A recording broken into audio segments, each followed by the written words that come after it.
আসসালামু আলাইকুম। কেন মা মৃত্যু পর্যন্ত বাবার ঘরে কষ্ট পাইছেন?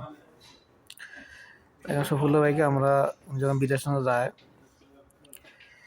তখন আমি আর মোস্তফা ভাই ওনাকে টাইগার পাহাড়ে ধরছি যে কাম করেন ঘরটার কিছু টেন ফল্টালাই, বর্ষাকাল হলে পানি পড়ে। আপনি যেহেতু আসছেন, ছুটিতে আসছেন, আপনি থাকেন 6 মাস, কাজগুলো করালাম। তো উনি জবাব দিলেন মফিজে টাকা দিবে না একতরে। আমি বলছি মফিজে না দিলে তার ভাগের টাকা আমি দিব, পরবর্তী অনেক সময় দেখা যাবে, সে না দিলে দেখা যাবে, কিন্তু উনি করবে না। না করার কারণে এখন বাবা দিনে ঘর 4 ভাই মালিক। আমরা তো শহরে চাকরি করি, আমার চাকরি হয়েছে আরও কঠিন চাকরি, আসা যাওয়া ছুটি পাওয়া যায় না।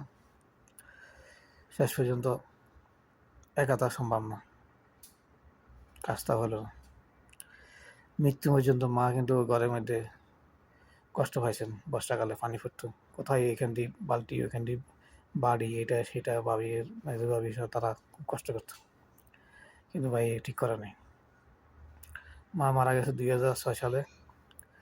ভাই হঠাৎ আকাশ ফুলি কলা গাছ হয়ে গেছে 2009 সালে। বাইরে এত টাকা করতে আসলো, উনি বিল্ডিং করছেন। ওনার শখ, উনি বলতেছে মার শখ। মা বলছে বিল্ডিং দেখার জন্য। তো মা বিল্ডিং দেখার জন্য হইলে মাথা একটু করলো না কেন? মা কবরের আগে বিল্ডিং দেখছে, ওনার দেখে নাই।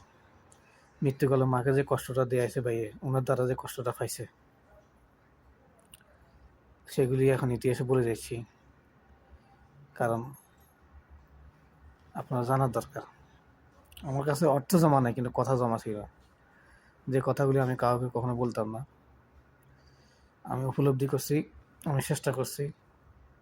আর 5 ভাই 3 বোনের মধ্যে সমঝোতা রাখার জন্য, সঠিকভাবে তাদের পরিবারগুলি যে যেখানে আছে, আমার যতদূর চেষ্টা, আমি সব জায়গাতে চেষ্টা করছি। শেষ পর্যন্ত সব জায়গাতে আমি বিফলে। আমার নাম খারাপ বদনাম, তারা বালা।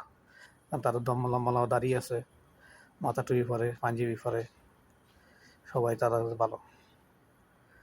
আমরা কর্মক্ষেত্রের কারণে দাঁড়িয়ে রাখতে সমস্যা বা দাঁড়িয়ে রাখতেছি না, সেটা বড় কথা না। আমার অন্য সব কিছু আমেল, ইবাদত, আখলাক, ইমান, সব কিছু আমি চেষ্টা করতেছি সততা দূরে রাখার জন্য।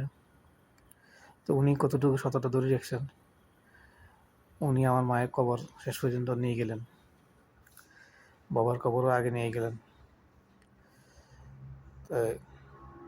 বাবুলিয়া এখন পাড়াবাড়ি, মারামারি, যুদ্ধ, কিলে পাড়াহাড়ি চলতেছে। আমি চেষ্টা করতেছি যেন ওরা কেউ হারাহারি মারামারি না করে। আইও